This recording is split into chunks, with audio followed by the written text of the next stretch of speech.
Yo, what's going on, Atlanta Falcons fans, man? Y'all know who it is. It's your boy, Antoine Smith stopping in right quick to give out my quick thoughts on a an interview Matt Ryan did talking about quarterback Mike Penix. And to me, 2026 is going to be an important year for Mike Penix. Why? Because his future could be dependent on what happens in the immediate future at the quarterback position.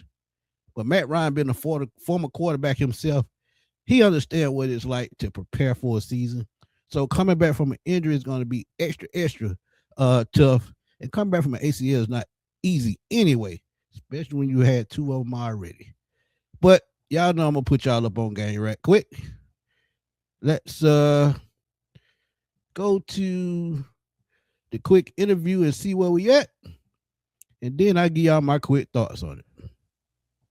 Have you had a chance to sit down and talk with Michael? And what are your expectations? How do you bring him along? Well, yes, I have had the opportunity to sit with Michael. And, you know, number one, how do we bring him along? Hey, man, you get healthy first, right? And Rich, you know this. Bruce, you know this. Like, the first thing you got to do is get yourself in a place where we can practice and do that. So job number one for Michael is to keep doing exactly what he's doing. He's been in our building, doing his rehab. He's in a good place right now. As a player, former player, like, it never leaves me. Everybody's like, when is he going to be back? Well, you don't know. There's ups and downs that come with that rehab space, but we feel like we're on track and in a good space with Michael right now. How do you help him? And that's what I keep telling people, man. We don't know what that recovery period is going to be. That's why they give you a 3-month leeway. They started 9 months, can go 12 months because setbacks can always happen. You can just be walking down the step. Guess what? Tweak your ankle, twist your knee, slight setback, swelling. Think about it. And think about the things he has to go through at OTAs, training camp, and all of that. He's not going to be ready week one. I might be wrong, but it's just my opinion. And I still see him start the season on the injury reserve list.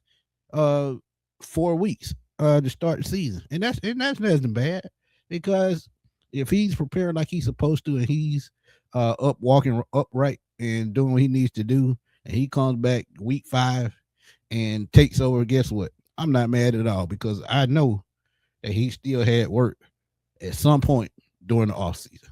But yeah, you got to get healthy first. And it's a mental thing. You got to bounce back mentally. These things happen. But listen at this most important part right quick. Improve. Listen, number one, it starts with surrounding him with really solid coaches. I'm excited about Alex Van Pelt coming in. I've known Alex a long time. Exactly. He's a good one. He's a good football coach, and coming in, and you talk about the wealth of experience that he has for a young player like Michael. I think that's really good. You go to the fundamentals. To me, it always comes down to the fundamentals. Do we start with our feet? And I know in that interview process, Alex is going to hammer the footwork and going to hammer, getting the basics right. So it starts with the basics. Michael does a great job. He can spin the football. We're excited about what he does, and we're excited about the staff we're putting around him. Have you had a And look, point blank period. That's all I've been telling y'all. It was all about coaching. I've been saying that from the jump. And just sit back and just think about it. When you look at what Raheem Morris put together in Atlanta, it seems like they were targeting more on Bijan Robinson than the actual quarterback. Because guess what? When you talk about the most important position, quarterback is that position. And they went out and got the guy that they wanted in Kirk Cousins and tried to find a way to sit Michael Penix for 2 seasons. Now, in today's NFL, that doesn't work. Why?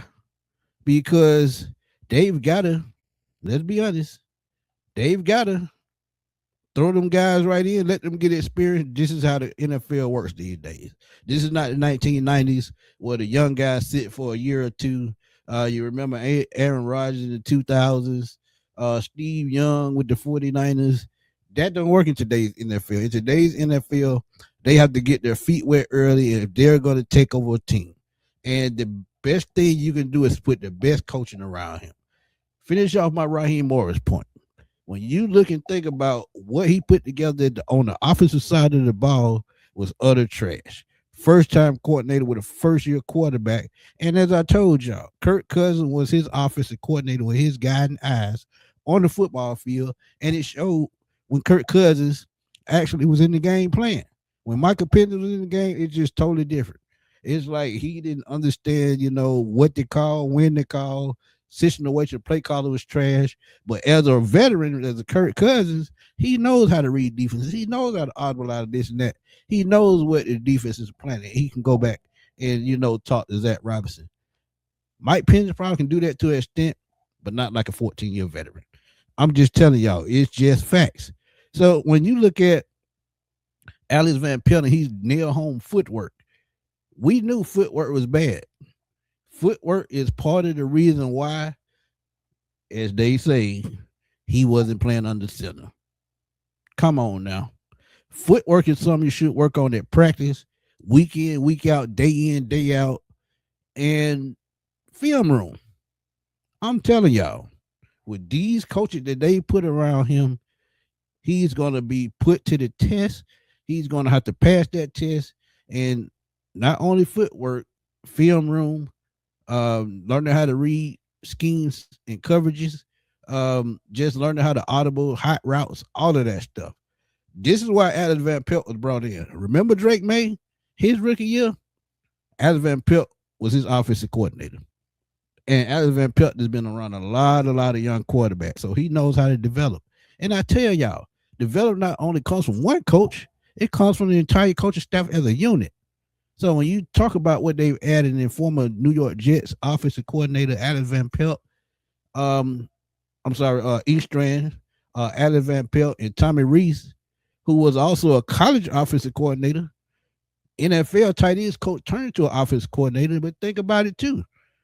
I keep hearing y'all complain about he didn't have no experience. He had way more experience than Zach Robinson had when he first got to Atlanta. And he's got the right coaches around him just in case he makes mistakes and, not on his game that particular week.